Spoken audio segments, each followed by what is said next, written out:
Assalamualaikum teman-teman. Pada kesempatan kali ini kita mau melakukan observasi di kantor urusan agama di Kecamatan Samarinda Ulu. Yuk ikutin kita.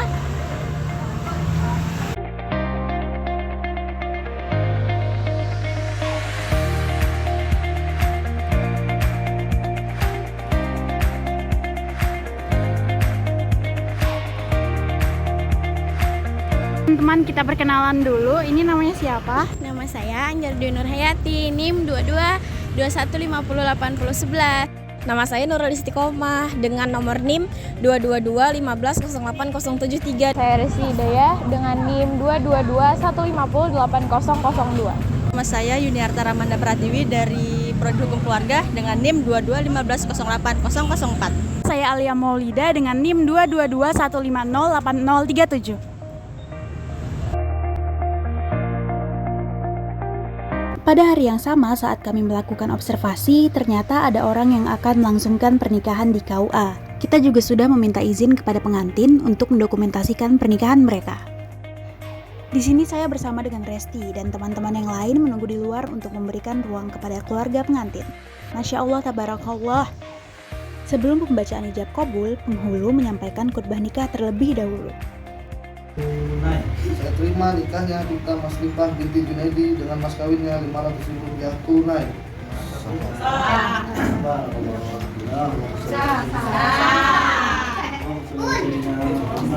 Alhamdulillah pembacaan akad berjalan dengan lancar. Kami ucapkan selamat kepada kedua pengantin, semoga sakinah, mawaddah, dan warohmah. Ya. Assalamualaikum warahmatullahi wabarakatuh. Waalaikumsalam warahmatullahi wabarakatuh. Pada kesempatan kali ini kita dari mahasiswi hukum keluarga semester 3 Iya. ini ingin menanyakan beberapa hal kepada Bapak. Salah satunya itu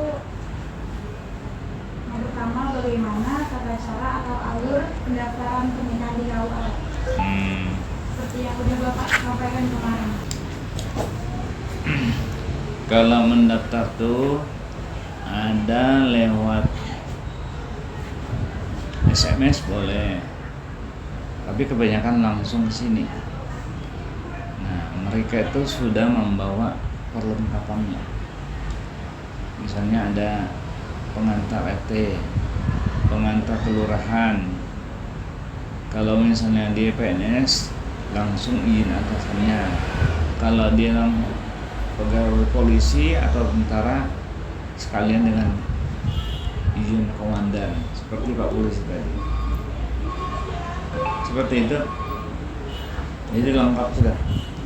Nah, ada yang sekedar tanya, Pak, saya mau nikahkan anak, tapi anak saya itu di Jakarta, sedangkan nikahnya di sini. Nah, kita tanya, anak Bapak KTP-nya KTP Jakarta kan? Iya. Bisa. Jadi di sana ngurusnya di Jakarta. Mulai dari RT, Lurah, ada tambahan satu, mutasi dari KUA Jakarta ke sini. Seperti itu. Kalau dia PNS diminta izin atasannya. Kemudian kelengkapannya yang cewek itu sudah vaksin dari puskesmas, ada buktinya bahwa sudah suntik. Nah, tambah KTP, KK, akte kelahiran, fotokopi ijazah itu dilampirkan semua. Kayak gitu aja alurnya. Pertanyaan kedua, Pak, bagaimana itu proses screening yang dilakukan di KUA? Nah, proses screeningnya tuh wali termasuk catin calon pengantinnya wajib datang sini. Nah, bertiga. Tapi kalau wali hakim dua-duanya wajib datang, orang tuanya dengan ibu bapaknya, termasuk orang tuanya si laki-laki itu wajib datang. Kenapa? Karena pernah kejadian bapaknya datang ke sini, seminggu habis nikah anaknya, bapaknya keberatan, kenapa saya dan dipanggil Pak? Jadi kita jawab, kita sudah tanya nah bapak, katanya aman, nggak ada masalah. Berarti anaknya yang berdusta. RT, lurah, camat, diwalunya semua. Nah, termasuk di sini. Nah, namanya zakat kan macam-macam. Jadi wajib screening itu. Calon pengantinnya laki bini, walinya termasuk bapaknya. Nah, yang ditanya di sini apa? Ibarat obat itu obat yang paten-paten. Jadi walinya itu dipastikan dulu bahwa bapaknya itu resmi nikahnya. Nah, tapi kalau nikah siri itu dikejar terus tuh. Bapak pada waktu nikah penghulu siapa? Kemudian pada waktu nikah walinya siapa? Nah, kalau walinya ada berarti nikahnya nikah siri. Nah, itu tidak santai. Nikah siri itu boleh dikatakan sah asal syarat rukunnya terpenuhi, baru boleh sah, tapi tidak dilindungi oleh undang-undang dalam rukun nikah ini. 4 kita dahulukan nikah siri. Pertama, bayarnya mahal. Kedua, tidak dapat buku nikah. Ketiga, nikah kita tidak sah. Itu zina hukumnya, ya kan? Nah, seperti itu. Jadi tidak ada masalah pernikahan. Nah, tapi kalau dia misalnya sibuk, ada juga sibuk karena kerjanya di Jawa, H-1 baru datang. Kita lewat telepon, betulkah Bapak mau nikah? Tidak ada masalah. Betul. Kalau bisa disuruh buat pernyataan dulu pernikahan. Nah, kalau ternyata dia bohong, kita adukan polisi kena itu. Sering di sini sudah 4 tahun nikah baru ketahuan bahwa ada anak istri Jakarta. Sering di sini lah sering. Kemarin dari Bontang nikah di sini. Baru 2 minggu datang ini marah-marah. Kenapa nikahkan suami saya? Ngamuk ke sini. Tenang loh Mbak, kita di sini bernikahkan kalau berkah. Nah, nggak bisa marah. Kalau marah datangi RT-nya, lurahnya, gitu. Jadi kita nggak bernikahkan. Nah, kata kecuali sudah basic yang cerita kemarin tuh ada anak dari Unmul tuh, bos, mereka pacaran. Ya kan, terlalu bebas, dia bisi bininya, gelisah datang sini. Tapi untung curhat di sini. Ada yang sudah lahir anaknya baru ke sini. Ada 4 kali tuh sini sudah keluar anaknya. Nah, kita nggak ngerti. Jadi banyak kayak gitu ya. Ada yang 5 bulan baru lapor, ada yang 9 bulan, ada yang 3 bulan. Ya, kalau dari anak Unmul kemarin tuh katanya Bapak Ibu masih hidup ya, di mana? Jauh. Saya telepon nih, Bapak Ibu ini ada anaknya mau nikah, ternyata istrinya sudah kecelakaan. Saya suruh kembali karena saya nikahkan di sini. Bapak bantu aja. Kita selamatkan dulu. Nah, sudah sah baru menyusul surat dari lurah dengan camat itu. Nah, itu solusinya. Itu namanya kebijakan. Tapi kebijakan itu salah. Kenapa ya salah? Karena suratnya tidak ada. Nah, tapi dari sisi agama kita berpahala karena membantu orang. Soalnya kalau nggak dibantu, dosanya itu jalan terus tuh. Seperti yang saya sampaikan kemarin tuh, 40 ke depan, belakang, kiri kanan, semua kena imbasnya. Gara-gara ada anak ini kena sah pernikah siri. Nah, seperti itu. Jadi kesimpulannya wajib anaknya menikah datang ke sini termasuk walinya. Nah, seperti itu. Terus Pak, untuk proses penasihatan perkawinannya itu kayak gimana? Penasihan perkawinan di sini ada bermacam cara. Nanti kalau sudah tetap masuk ke sini, itulah tes screening. Pertama menentukan suratnya dulu, apakah sudah lengkap atau bagaimana. Kedua baru memberikan tata cara nikah.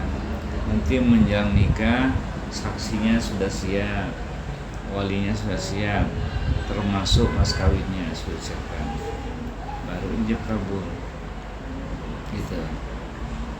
Seperti itu ya. Untuk perbedaannya tuh ada apa dengan screening dengan penasihatan? Kalau screening seperti ini, kalau penasihatannya itu ada dua, ada secara mandiri di sini, ada secara reguler di kantor camat. Kalau mandiri sini 2 jam materinya dari kami Kementerian Agama, kedua dari puskesmas. Tapi kalau di kantor camat secara reguler itu komentarnya ada 4 orang. Ada 4 masalah. Pokoknya kewajiban Anda tuh Pak, suami istri, intinya satu, jangan sampai setelah menikah jangan sampai ada pertengkaran atau perceraian. Itu intinya. Jadi ada penyesalan setiap menikah. Kalau di ujung pandang itu atau di Jakarta kan, kalau ada menikah, tidak ada sertifikatnya bahwa sudah ikut penasihan itu, tidak dibolehkan. Nah, harus ikut dulu baru boleh. Kalau di kota-kota besar seperti Jakarta atau di ujung pandang, ada sertifikatnya tuh. Ada lagi? Terus mengenai bagaimana cara proses akad nikah, karena akad nikah ada yang dari rumah, ada yang dari KUA Pak. Nah, itu bagaimana prosesnya, atau ada perbedaan atau sama aja Pak? Proses akad nikah. Proses akad nikah, kalau misalnya walinya wali nasab, siapapun boleh menikahkan, termasuk di lingkungan kecamatan Samandaulo. Nggak boleh keluar daripada wilayah Samandaulo. Kan di sini ada 10 kecamatan kan. Nah, tapi kalau wali hakim itu kepala KU nikahkan. Kalau penghulu yang lain nggak boleh. Wali hakim kan sudah tahu kan kemarin, wali hakim itu pertama bapaknya goib, nah ada. Kedua bapaknya pindah agama ke Kristen misalnya. Ketiga bapaknya itu sakit keras. Keempat bapaknya itu di penjara, di lapas, mungkin narkoba. Itu baru menggunakan wali hakim. Nah, kemudian nikahnya di masjid, di hotel, di rumah, di KUA, sama semua tata cara itu. Nah, cuman di kantor kan agak simpel. Kondisi kan panggil saksi wali, pertama penyerahan wali dulu, kedua izin berwakil, baru khutbah nikah, baru ijab kabul, terakhir nanti doa. Sebelum doa kan ada nasihat tuh 7 menit, apa tugas suami, apa tugas istri, bagaimana rumah tangga kita supaya selalu rukun, baik, itu disampaikan. Jadi dimanapun boleh, tapi kalau wali hakim harus wilayah Samandaulo gitu. Nah, masalah pembayaran beda tuh. Kalau di kantor balai nikah namanya itu gratis, tapi kalau di rumah, di masjid atau di hotel itu bayarnya di bank sebanyak 600.000. Seperti itu. Ada enggak? Bagaimana penasihatan perkawinan bagi pasangan yang hubungannya renggang atau rentan? Apakah pernah terjadi apa solusi yang ditawarkan di KUA? Sering kayak gitu. Ada yang datang ke sini ngadu pacarannya 7 tahun, 5 tahun, 3 tahun, baru 3 bulan sudah goyah. Itu sering tuh. Nah, baru-baru ini suaminya tuh kerja di batu bara, istrinya sudah kerja juga, hidupnya sedang mapan, calon suami itu ganteng, dia itu bunga, ada semua sudah, tapi tidak ada ketenangan. Nah, kenapa ya? Istri curhat ke sini, Pak, selama ini suami saya tuh kalau pulang kerja tidak pulang ke rumah orang tuanya. Nah, ternyata diundang, di sini kan ada undangan Anda, panggilan dinas namanya. Nah, ada posisi BP4, Badan Penyelesaian Perselisihan dan Perceraian. Ditanya, ternyata ibunya, istrinya itu kan masih serumah, terlalu banyak ikut campur, diaturnya suami itu. Barang ini kan sudah diatur. Nanti kalau pengen ngaji, beli ini. Nah, suami itu enggak setuju diatur. Solusinya kita ambilkan. Bagusnya kalau sudah ada kerjaan, mungkin mandiri aja, hidup sendiri, kontrak rumah kan. Ada ya tuh yang sebulan misalnya 1 juta, mahal sekarang sewa rumah aja. Seperti itu kan, dipanggil dulunya. Nah, kita sebagai petugasnya netral, nggak miring ke istrinya, nggak miring ke suami. Semua bisa diselesaikan. Cuma yang rentan tuh pihak ketiga kadang-kadang. Jadi orang tua tuh kalau anaknya sudah nikah, kita nggak terlalu banyak ikut campur. Nah, tapi kalau misalnya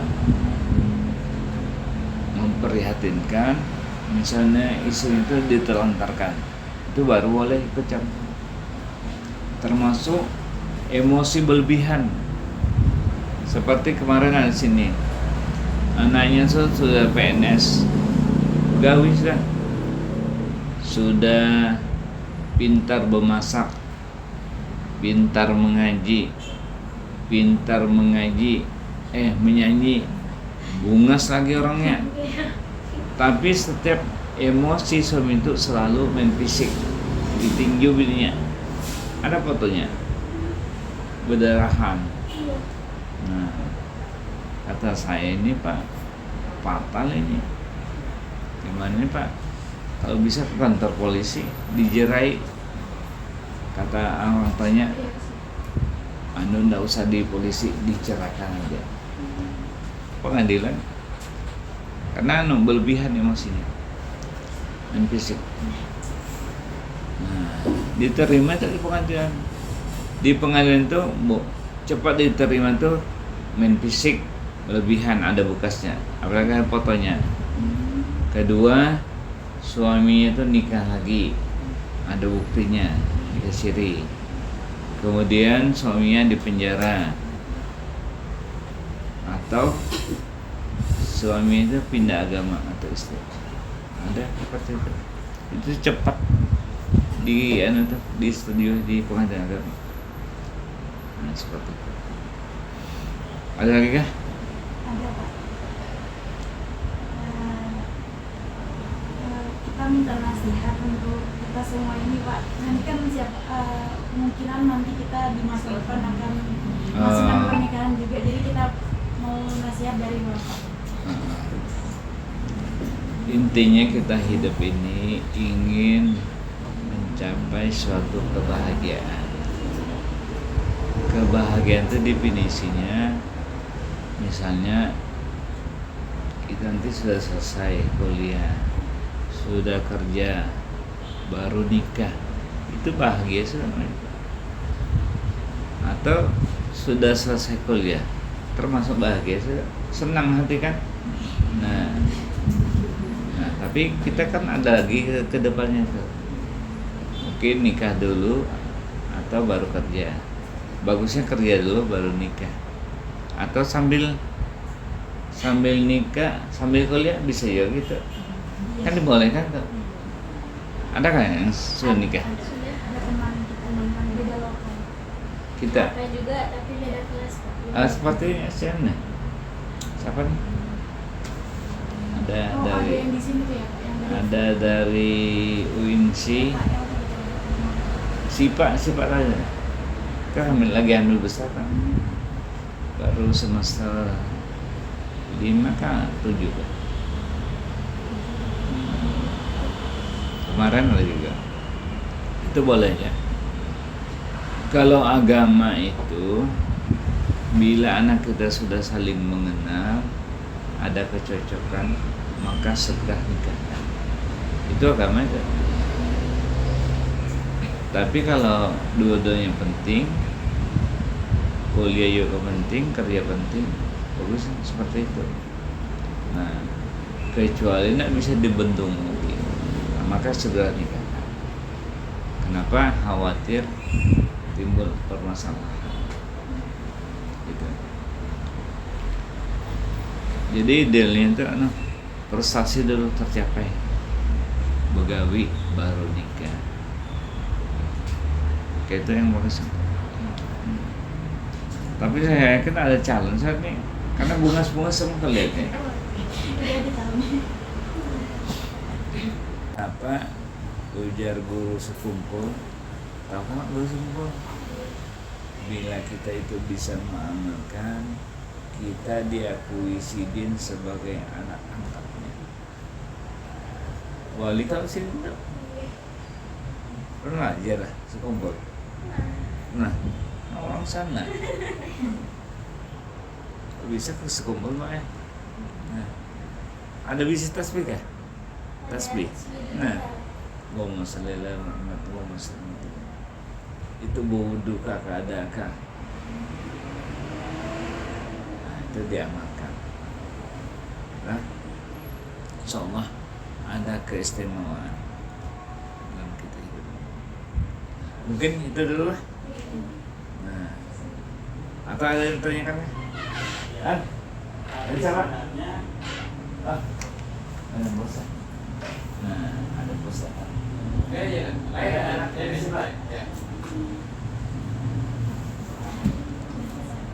Jadi pertemuan kita hari ini bukan temuannya apa aja boleh. Nah, silaturahim, ada keluarga menikahkan, temankan, atau kita seorang kan, sini aja gratis. Insyaallah 08 sudah foto kan? Oh ya mau foto lagi. Gimana ya? Sini aja. Ada bos. Ini adalah hasil foto kami bersama Kepala KUA Samarinda Ulu, yaitu Bapak Haji Arifin SAG. Setelah berfoto dengan Kepala KUA, kita juga berkesempatan untuk berfoto dengan Kepala Kemenak Kota Samarinda, yaitu Bapak Dr. Haji Baikuni MPD. Hukum keluarga, kada anak, kada samawa. Selanjutnya, ini adalah dokumentasi pertama saat kami survei di KUA. Dengan ini berakhirlah video observasi kami. Mohon maaf bila ada kesalahan. Wassalamualaikum warahmatullahi wabarakatuh. Bye-bye.